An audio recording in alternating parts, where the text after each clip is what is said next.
like to ask everyone to please rise, and I'd ask Mr. Sadi if you would lead us in the Pledge of Allegiance.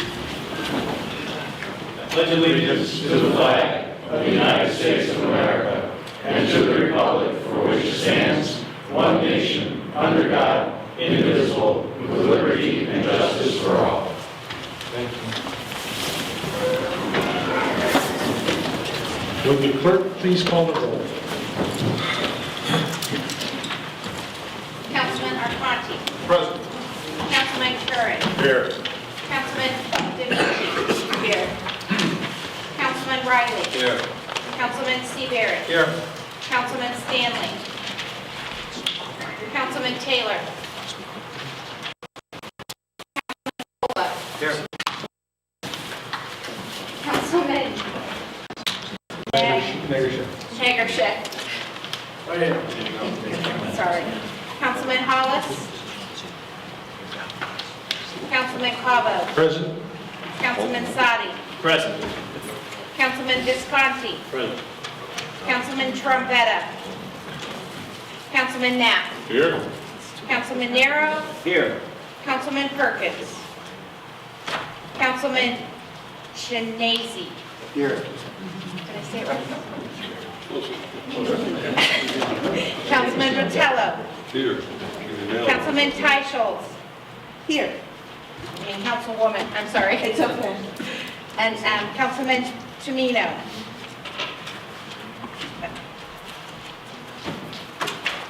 Let the record reflect that there are 15 members present, 6 absent. I know that Mr. Trombetta is out of town on business. I believe Mr. Hallis is out of town on business as well. Mr. Perkins is probably working tonight. Mr. Sadi? Mr. Perkins probably working tonight? Yes. Monday Okay. Mr. Tumino, I believe, is functioning at work at the moment. He may or may not be joining us. And Mr. Taylor, I believe, also is working tonight. Mrs. Stanley, I believe, is attending to a family matter.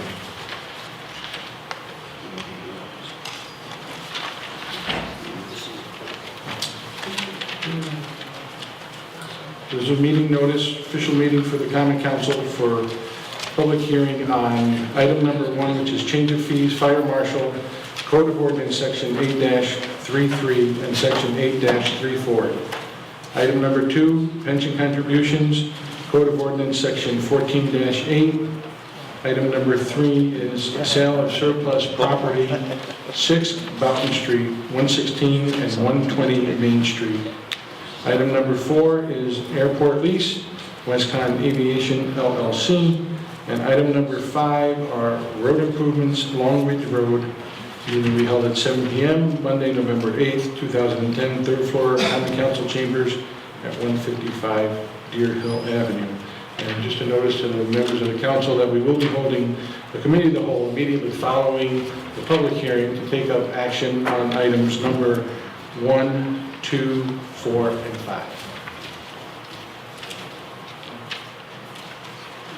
I would ask that any member of the public that comes up would please use the microphone, state their name, spell their last name for the clerk, please, and give us your address as a resident or taxpayer of the city of Danbury.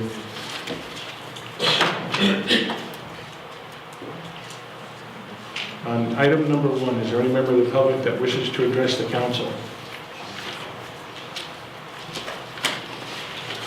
Any member of the public wishing to address the council on item number 1? For the 3rd time, any member of the public wishing to address the council on item number 1? Seeing none, we'll move to item number 2, pension contributions, Code of Ordinance, Section 14-8. Is there any member, Mr. Boughton? Thank you, Mr. President. Good evening. Mark Boughton, 23 Allen Avenue, Danbury, Connecticut.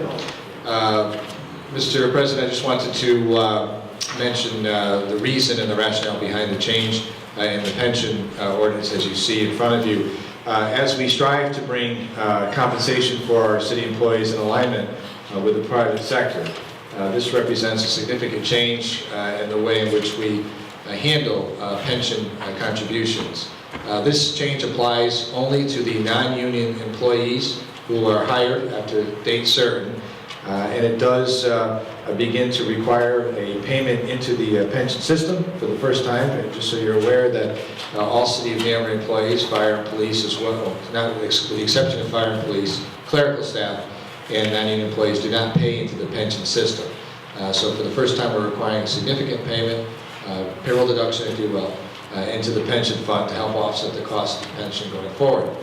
I also just want to mention to the council that we did a significant review and study with our actuarial consultants, Hooker and Holcomb, as it relates to the efficacy of moving to a defined contribution plan versus a defined benefit plan. Defined contribution more like a 401 style, 401k style plan in terms of the level of benefit you receive.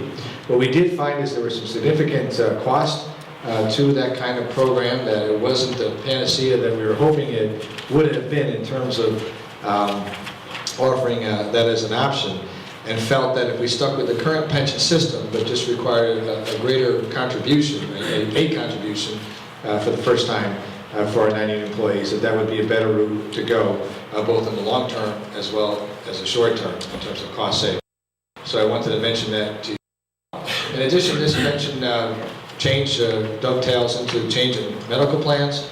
From now on, newly hired non-union employees have a HSA style plan, and we've sunsetted the older Century Preferred plan that we currently have offered to our employees. So this is sort of a two-pronged, done by executive order. Any other member of the public that wishes to address the council on item number 2? Any member of the public wishing to address the council on item 2? Any other member of the public wishing to address the council on item number 2? Item number 3, sale of surplus property, 6 Boughton Street, 116 and 120 Main Street. Any member of the public that wishes to address the council on that? Mayor Pitts?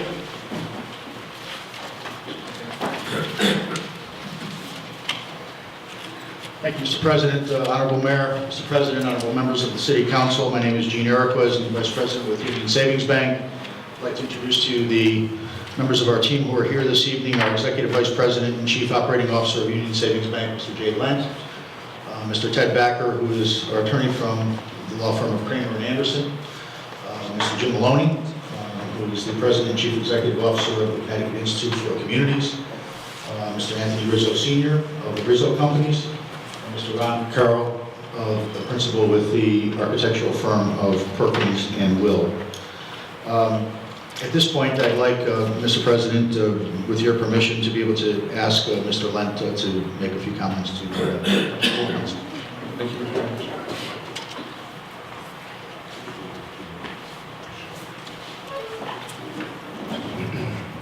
Mr. Mayor, Mr. President, honorable members of the council, my name is Jay Lent, Executive Vice President and Chief Operating Officer of Union Savings Bank.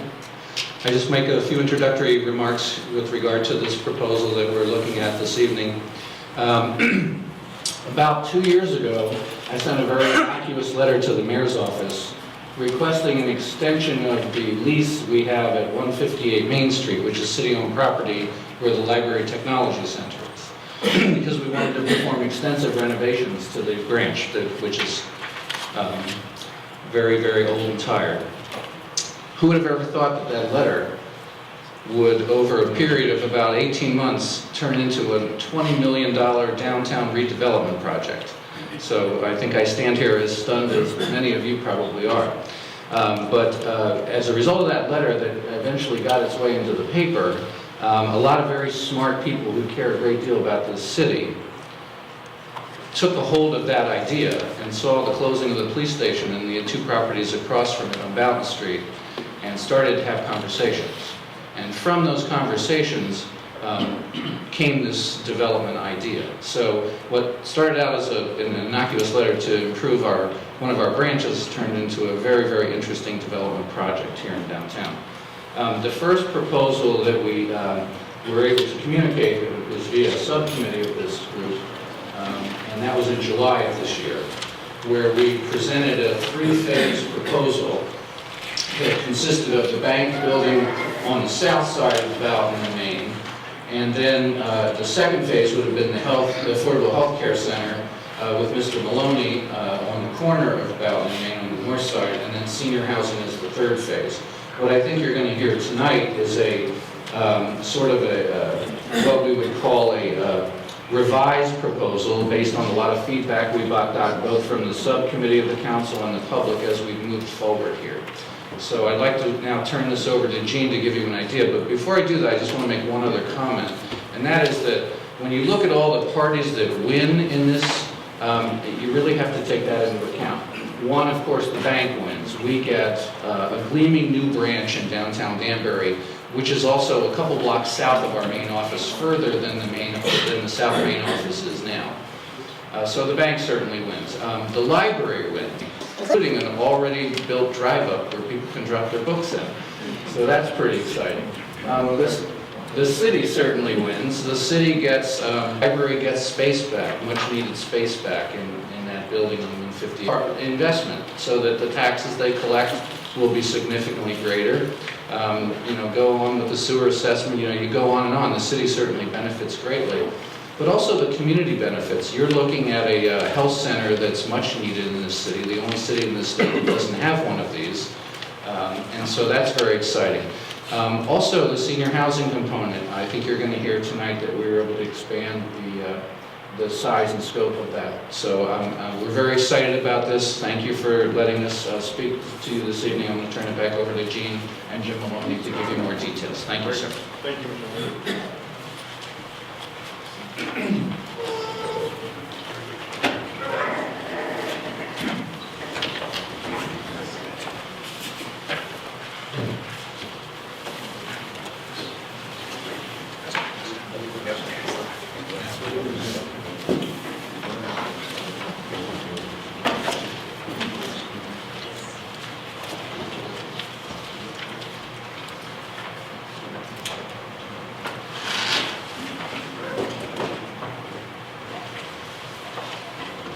Strike the record.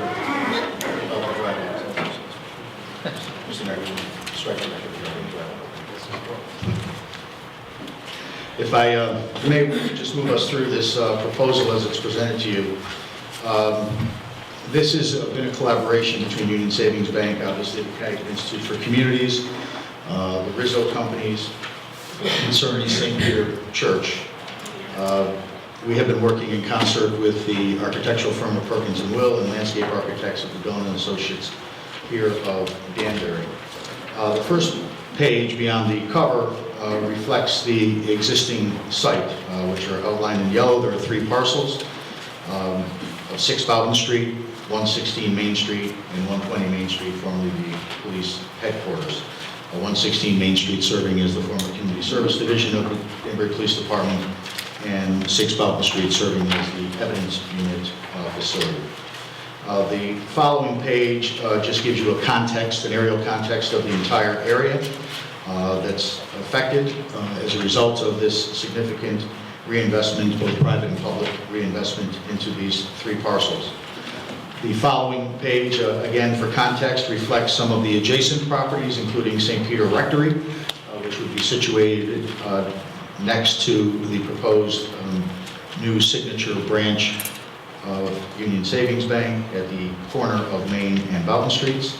Of course, Elmwood Park, which is across the street, as well as St. Peter Church.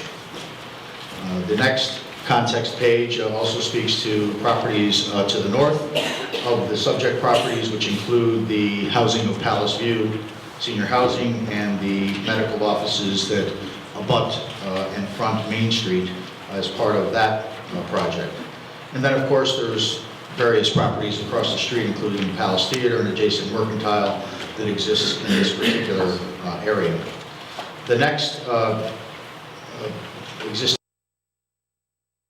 is of the existing police station, the former police headquarters building at 120 Main Street, and its location and condition.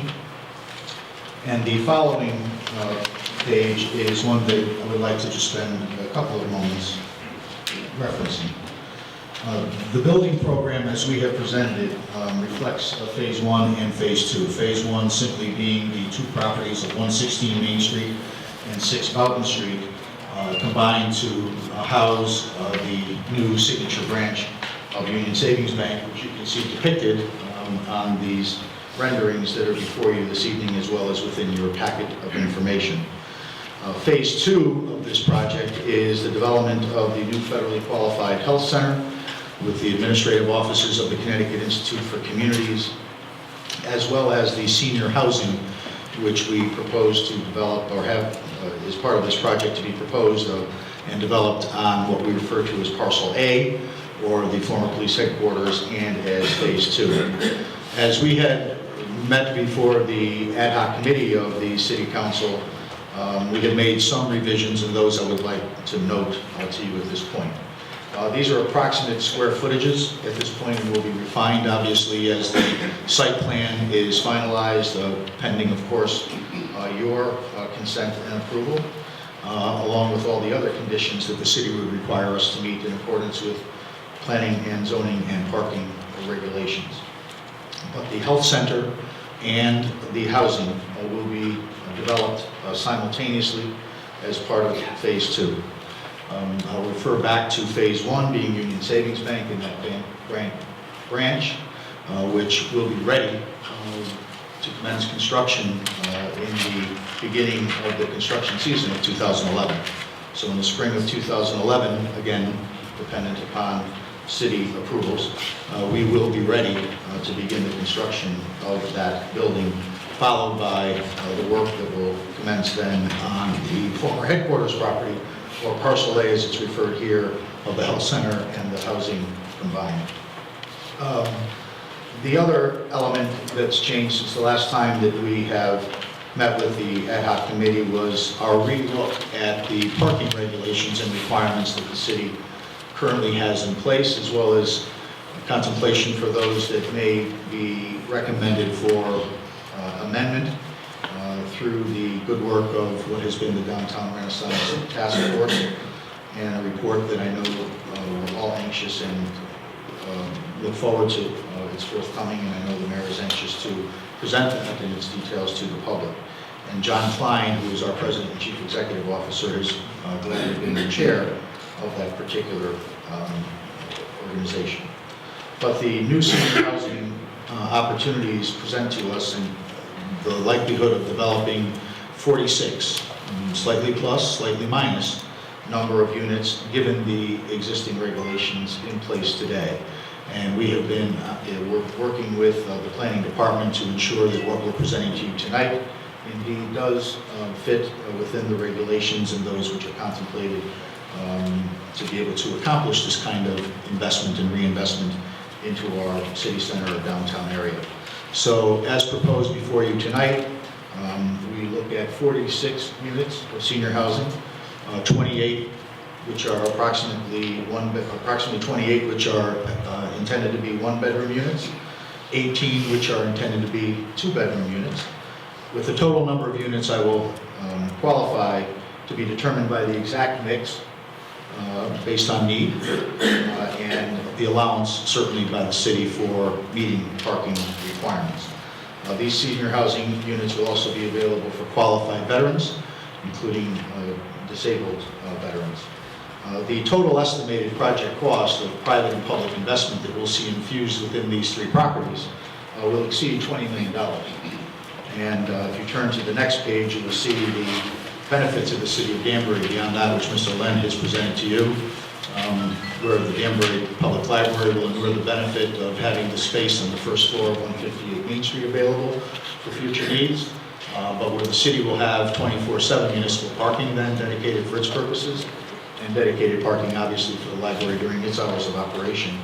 There are additional revenues that the city of Danbury will benefit from, including tax revenues on properties that have not generated any tax revenue for many, many years, including decades, and in fact at the 120 Main Street site for well over a century. So with the estimated taxable rates of the buildings and of the land at the 70% assessment value, with an approximate mill rate plus or minus, so we're just using the 23, the Danbury annual tax revenue will be just slightly shy of $200,000 a year. For obviously sewer use charges, water use charges, or revenues that the city will derive from building permit fees and the like.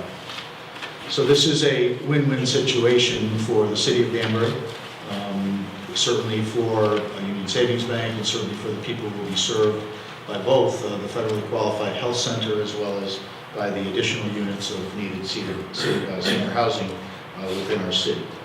The following page also speaks to the concept study that shows the layering of these buildings. As presented and depicted on the rendering, we are looking at an approximate 4-story building that would front Main Street and serve as the home for the Connecticut Institute for Communities and their federally qualified health center, and an L-shaped format alongside Boughton Street to the rear of that 120 Main Street property, stories above that to accommodate the mix of uses within the 1- and 2-bedroom condition. In addition, it also depicts the Union Savings Bank building, which will be situated at the corner of Boughton and Main Streets, with more than adequate parking to be able to meet all of its needs with the appropriate drive-through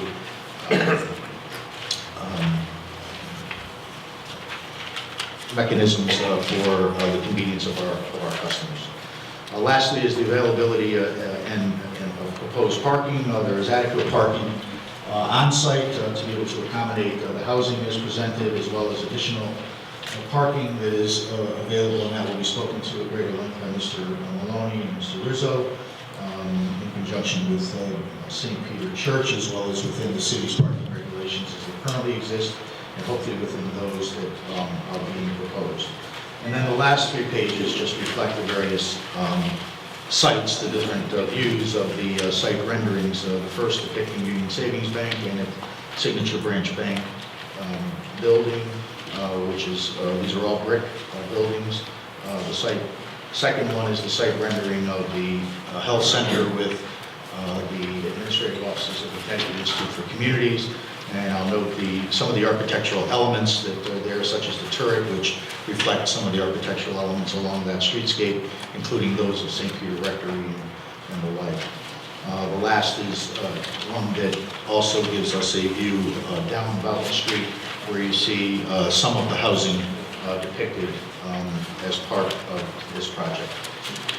With that, Mr. President, I would like to ask Mr. Maloney to speak specifically to the proposed project for 120 Main Street.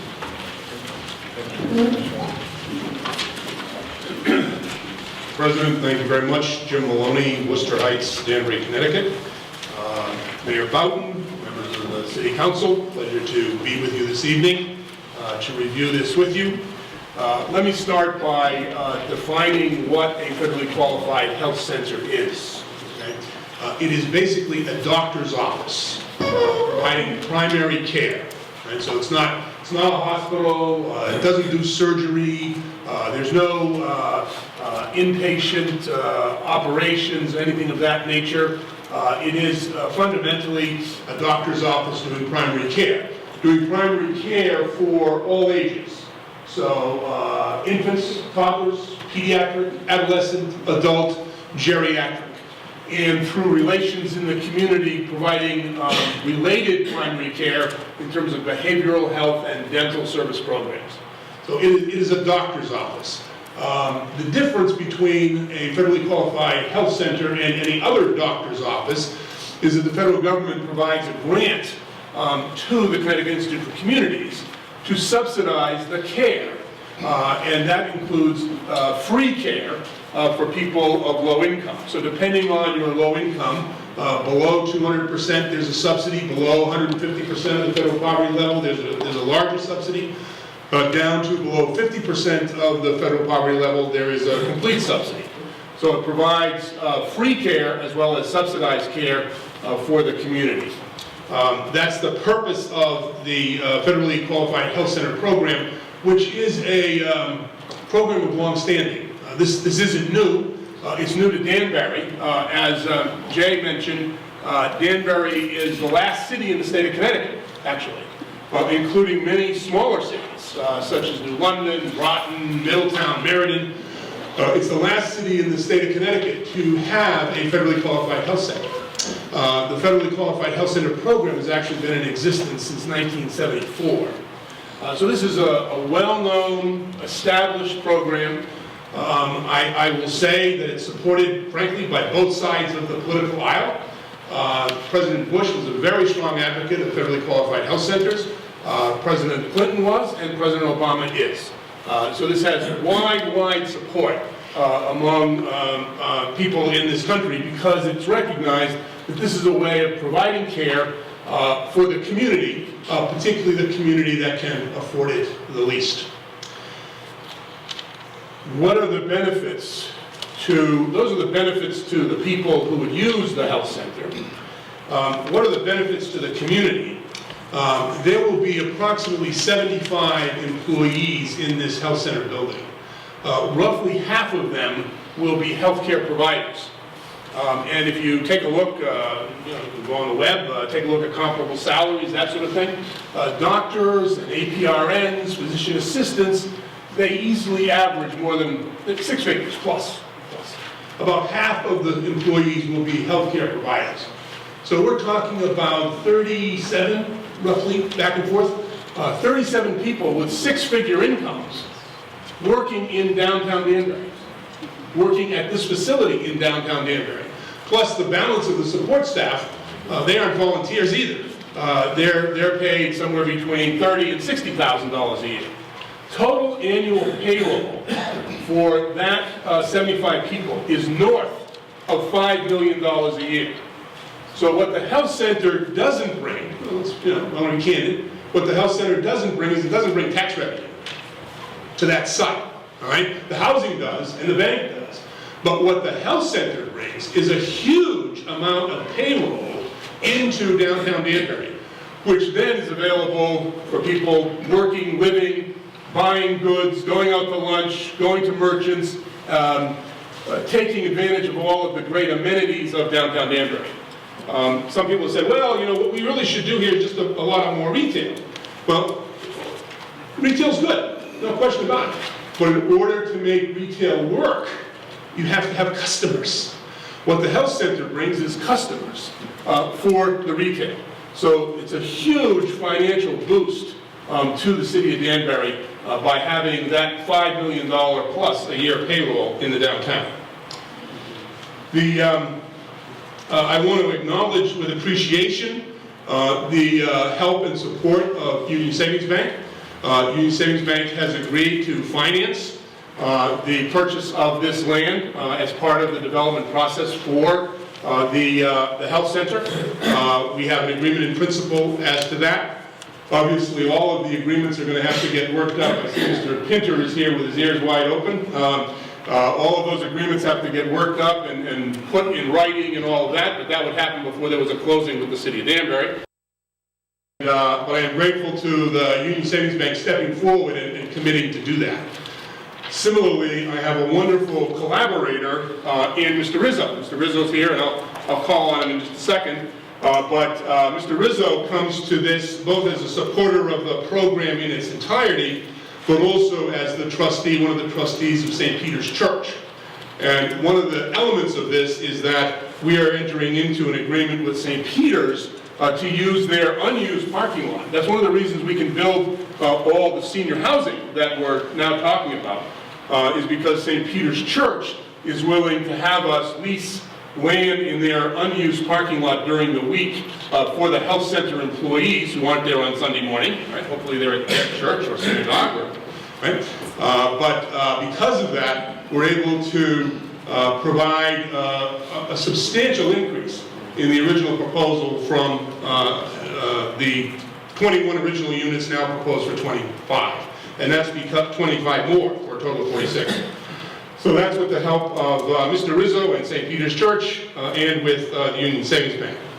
I think the last point I would make is that the housing itself has been slightly, and Mr. Iroquois made reference to this, we have fine-tuned the presentation in regard to housing as well. We heard through senior advocates, not only was there an interest in having more housing, right, that was clear, but also make sure we have a mix of housing. Many seniors who might want to downsize from a house, for example, don't want to have just a one-bedroom. they do want to have 2 bedrooms. They want that extra space, whether you use it for guests or you use it as a den or whatever.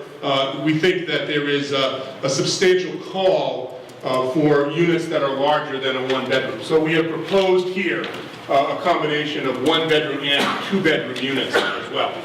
So we think that this meets many, many needs of the city of Danbury, the people of the city of Danbury, and we're proud to have the opportunity to participate with these great organizations in presenting this to you this evening. I think Mr. Rizzo just wants to say a word or two. Thank you, sir.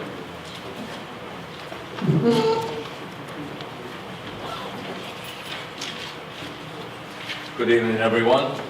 I am Tony Rizzo Sr., live on Clapper Ridge with our office on Triangle Street.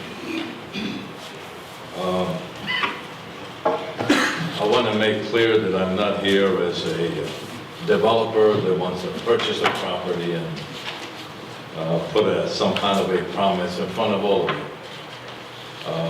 I am not here as being sent by our bishop or by our parish for them. I am a member of St. Peter Church and Parish. I am a trustee of our parish, but I am mostly here as a citizen with a vision. I mentioned this, a couple things to the ad hoc committee a while back.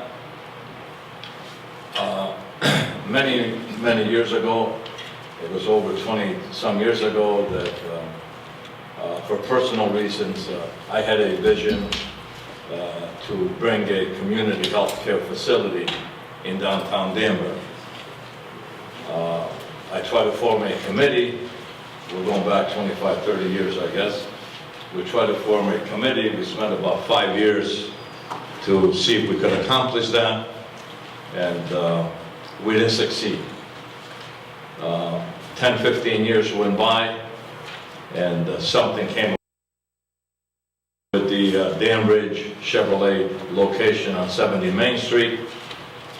The candles were relit. We started to communicate. It so happened that one of the individuals that was in office at that time was Mayor Araquez. He listened to the proposal of the healthcare facility. You know, these guys in office, they don't give anything away. They always want something in return. But he listened, and working together, the community health care facility happened. One of the things that he asked and sort of to cooperate, and I'm kidding when I say this, but he called me one day and said, you know, I appreciate what you're doing. I think it's a great thing, but our senior citizens are suffering next door, and what can we do to accommodate, or to at least wind up with a small amount of space for a hall for them. So the initial plan, for those of you that may not be familiar, was to take a small piece of the present medical building on 70 Main Street and use it as a hall, if you may remember, Mayor. Through our conversations and our sort of vision and thinking, the rest is history pretty much. Without going into detail, the senior center that is sitting on where it's sitting today, that hopefully many people are enjoying, that is how the senior center came about. That was our property originally. Mr. Mayor at that time, with his people, put the price on it. I couldn't argue with them, whatever it was. But anyway, we put some things together, and it worked well, and we are fortunate that again, the rest is history. We are, as we speak today, in the process, as you may have witnessed already, to put an addition on the existing medical building because the hospital is going to expand and bring another unit in that area. So from a sort of a dream, a vision, and the reality came about. I believe that what we have here, what I have witnessed here, originally I had one personal wish regarding the old police station. And of course, along with a couple other people, we went to our bishop, we went to our diocese in Bridgeport, and that wish or that dream didn't come about because there was no money. And then, of course, the second thing that came about was Union Savings Bank that you have just heard the presentation. And of course, what better people, what better community-minded people, and what they have done in this community. I don't think there's anybody that needs to explain it. I think what they have accomplished and what they have done for our city and our community, they have set the examples. The last that I am aware of in our area was the North Street gas station, Shell station there, that you would all witness what became of that. I look at all of you, and I look at the people here as a team. We are local people. We have to hopefully do the right thing. And I have to share with you, because I have some fellow members here attending Mass on Saturday afternoon, not to get into the religion end of it. This is only my own personal comments that I make. When on a Saturday afternoon, when I saw the old police station and the plywood went up on, with all due respect to our mayor and our people, when the plywood went up on the front of the windows, I went into our church and I said an extra prayer to be guided to do the right thing. It's easy, the decisions are very different. We all have our wishes. Housing is needed. But sometimes to try to get it all at once, nothing may happen. We can go on for years. For how long are we going to look at this building? I don't know that. We have had other projects that developers came before you. Some of them got off the ground, some of them never got off the ground. I think again, as a citizen and taxpayer, I see something here that the right people are in place. No, 80 or 100 units of housing may not happen, and it's not going to happen initially. Certainly not by this plan. But I believe that if we and all of you together can come together to come up with a proper decision, that some housing, if it's 45 units, 40 to 50 units, and we can be grateful for that. I believe that if this project happens, that the rest of the circle in our neighborhood can happen. And I think more housing. It doesn't have to happen in one cluster. Personally, I don't know that I was ever happy with a 100, 200 unit complex all in one. I believe that I probably, if I have my own wish, 30, 40 units in one building, or maybe across the street something else, and I think that whole block. And of course, I'm excited and hopeful that our own parish. I mean, I guess I am in favor of the parish that I belong to. Center Street in our parking lot, and the bar that I guess it's not called a bar, but the small building on Center Street there that our parish owns. I believe that if that can be taken out of there and cleaned up and incorporated into this project, I believe that our parish can benefit. Now, again, for those of you that don't belong to that parish, it doesn't mean much. But I believe that the parish can benefit. I believe that the community can benefit. And on the medical end of it, I think some of the wishes and dreams that some of us had many years ago. When I talked to how really we got involved with this here thing, that I was with Mr. Maloney one day, and he took me on a tour, and one of the places that he stopped was on 57 North Street. And when I saw that they were busting out of their seams, I have to confess to all of you that my wheels started to spin, and I said to myself, this guy, we got to get this guy here. If he's got some money, if he knows how to get some money, we got to get him downtown. And so it started to happen. Getting back to our medical building on Main Street, 70 Main Street, and the senior center. When we can separate politics, with all due respect to every bolo's in politics, and I'm grateful and very pleased that the people involved have done just that. I keep reminding them once in a while, but I have to say that Mayor Erica started with me on the medical building on 70 Main Street and the senior hall. And Mayor Boughton, that is present, saw it through. And I believe that this is what it takes in our community to see some of these things happen.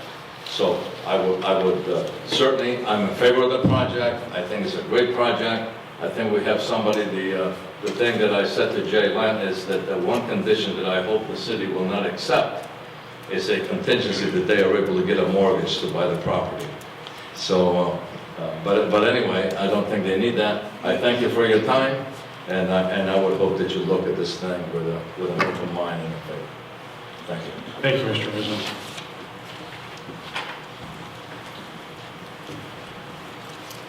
Just to summarize and conclude, if I may, Mr. President, members of the council, this project does meet the health, housing, and financial service needs of the people of our community, of our greater community, and indeed it does more by providing our community an opportunity for an infusion of economic activity within our city center, within our downtown, that will inure benefits and derive other future investments, not only within this particular area in our city center or in our downtown, but certainly throughout, and I believe fits one of the identified needs within the Downtown Renaissance Task Force work as identified. And lastly, I just want to say that Union Savings Bank is committed to meeting the needs and providing the best service to its customers, but likewise we are committed to the communities in which we do business. This is our home. It is our corporate headquarters. We have been here since 1866. I intend to be here for many, many years beyond that. And we believe that this demonstrates not only our commitment to this overall project through our participation, but it does take a community together, as has been said by so ably by Mr. Rizzo, with all parties working together to be able to make this happen. We view this as one collective project. We come to you for your consideration of the approval of the transfer of the property to the Union Savings Bank so that we can indeed ensure that we realize this vision that has been developed and presented to you this evening through the ad hoc committee previously, and obviously will be before the necessary entities and bodies of city governance to be able to obtain the approvals to go forward and make it happen. With that, I just want to thank you, Mr. President, members of the council, for your time, your attention, and certainly we're here to answer any questions you may have prior to rendering any action. Thank you. Thank you, Mayor Erica. And Mayor Erica, we are not going to be taking action up on this tonight. This was public hearing session for transfer of the property, but the motion that came out of committee was that it has to come back. This will have to come back to the council after a deal has been negotiated with Union Savings. And we hope that you and your team, Mr. Lynn, Mr. Rizzo, and Mr. Maloney, will all be available again to come and speak to us in a future council meeting and answer questions for us when we're there and assembled for that meeting when a final agreement has been reached. Okay? Thank you.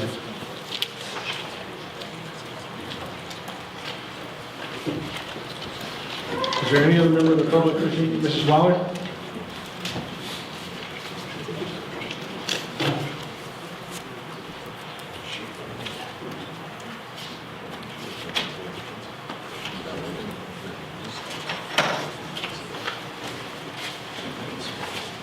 Lynn Waller, W-A-L-L-E-R. I live at 83 Highland Avenue in Danbury. I have no objection to declaring this property surplus and selling it to the Union Savings Bank. But I believe once the city sells the property, though, our chances of getting senior housing on the site diminish to third place. I do not know if it is possible to sell with restrictions to continue to encourage the buyer to follow through with the senior housing component. If so, I respectfully request that you put those restrictions in the offer of sale. The seniors have waited patiently for over 5 years now for the promise that senior housing would be built on the old police station site, only to learn this year that the property will be sold to the Union Savings Bank, a health center, and will be built on the site instead. It seems like an afterthought of 20 senior units were included to be built after everything else was built. Thankfully, that has now grown to 46, I think I heard. But it seems nowhere near the 110 units that we were expecting, nor the 1,600 senior housing units Danbury is still short. Union Savings is a very well-respected member of our community.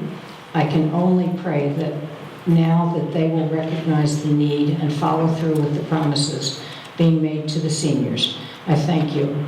And just as an aside, I really appreciate them listening to the problems that we were having and increasing the number as much as they could possibly increase it, especially from 1 bedroom to 2. It always isn't frivolous because sometimes you need a healthcare worker with you and you don't want them sleeping in your bed with you.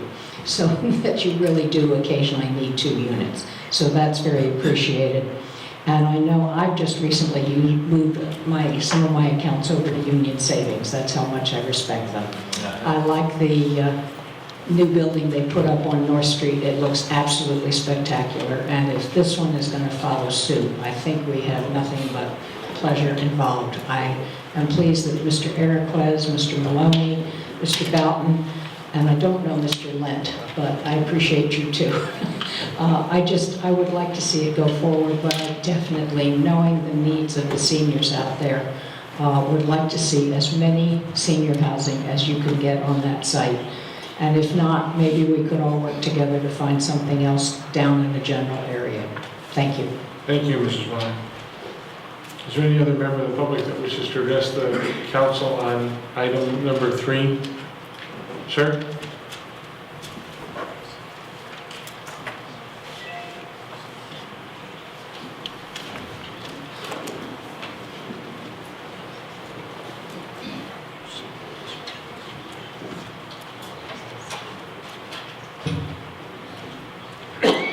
For the record, Peter D.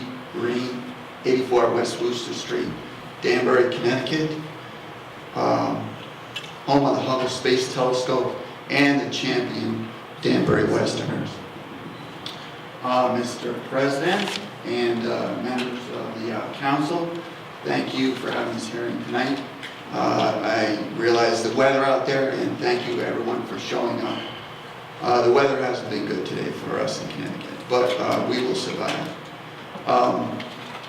Number 1, for those of you who don't know me, have been an advocate for affordable and decent low-income housing in our community for our disabled, seniors, and veterans. And I have 3 basic short points here that I'd like to make, and that's about it. So number 1, I have a question on proposed community health care center. Will this center be stepping on the toes of our friends at the Seaford Healthcare Center, which is at 70 Main, and that's run by our friends in Danbury Hospital, which are a very nice member of our community and have been for years and years. Number 2, at 120 Main Street, the old police department property, the site of the proposed 64 units of affordable housing. Why don't we simply double it to 128? If planning and zoning will give us a variance, we should go for it. There are not enough units in our community of affordable and decent low-income housing for our disabled seniors and veterans. Number 3, on a side note, since Veterans Day is approaching, it's only 3 days away, I'd like to mention a nice woman by the name of Councilwoman Tysholtz, who every year organizes the Walk of Honor, and basically that honors our veterans and our young women and men who are currently serving now in the military. So on behalf of myself and the other veterans who have served and the young women and men who are currently serving, I thank you, Councilwoman Tysholtz, and thank you for your time, Mr. President and council members. Thank you, Mr. Green. Is there any other member of the public that wishes to address the council on item number 3? I have actually a point of order. And through Council President to Corporation Council, I'm actually sure under parliamentary procedure, if point of order is a proper way to a public hearing to bring this up, but I want to clarify the record. The item before us on Union Savings Bank is a report of the ad hoc committee, but the main motion that referred it to public hearing that was made by Councilman Cavo did include some additional language, and for the purpose of the public knowing what is before the council that will come back in our next meeting, I think either Councilman Rotello or somebody has a copy of that. I just wanted to have that read into the record. You can argue that it pertains to the public comment. I think if you leave it at that, you'll be all right, Tom. If you want it read in, to the extent that it applies to why the public would be coming. Yeah, well, absolutely. It is related to the issue of the declaration of the property as surplus, but it has a specific contingency in it relating to the property reverting back, which we did with your, based on the discussion I had with you on the dais. I just wanted to make it clear to the council, as the president stated, Councilman, that the purpose of the public hearing tonight is for the purpose of the statutory public hearing notice requirement in 7-163E. So long as this relates to that, if the council wants clarification for the public hearing, it's fine. But it does relate directly to it, and because we've been tripped up a couple of times with some allegations of ambiguous notice or confusion as to what the council is or is not hearing from the public, just wanted to clarify that. I guess without objection, I think Councilman Rotello has it. It's Mr. Cavo's motion. Does anyone have any objection to the reading of my motion from the Common Council meeting on August 3rd, 2010, item number 18? This motion, the main motion to refer the item to a public hearing passed by unanimous vote, and this is the motion. Councilman Cavo, from the minutes online, moved to declare city properties at 6 Boughton Street, 116 Main Street, and 120 Main Street surplus, to engage in negotiations for a contract of sale to Union Savings Bank to develop the sites in accordance with the proposal before the ad hoc committee of July 21, 2010. Such proposal and eventual sale being subject to a public hearing. Planning Commission report and return to the council for final vote to sell and authorization. In the event said negotiations or sale is unsuccessful, the property will be returned to the council for alternative decisions on disposition of the properties, including those properties set forth in Code Section 2-133, and that was seconded by Councilman Sadi. And again, it passed unanimously. Thank you. Thank you, Mr. Rotello. Go run, Mr. Sadi. Any other member of the public wish to address the council on item number 3? Any other member of the public wish to address the council on item number 3? Any other member of the public wish to address the council on item number 3? Seeing none, we'll move on to item number 4, airport lease, WesConn Aviation LLC. Okay.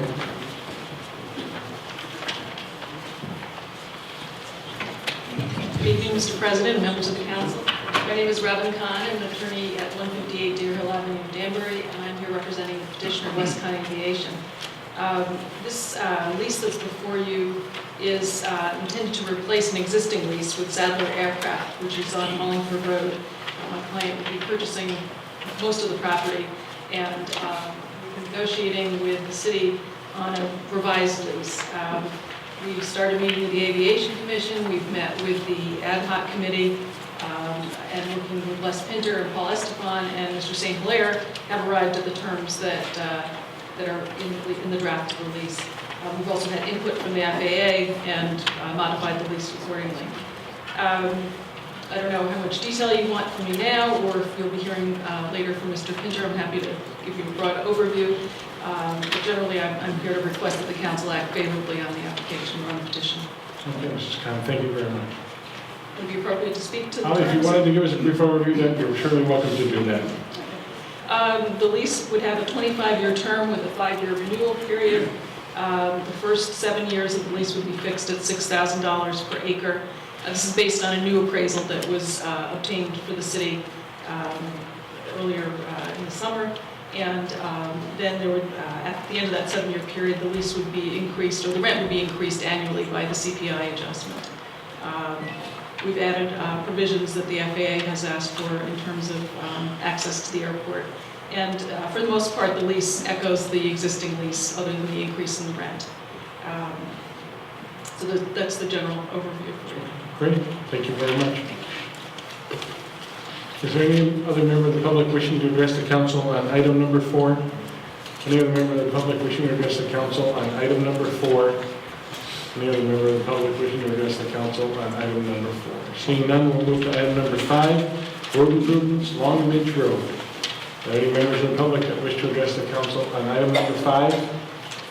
Any member of the public wishing to address the council on item number 5? Any other member of the public wishing to address the council on item number 5? Seeing none, we'll move on to motion to close the public hearing. Second. I'm sorry, who made the motion?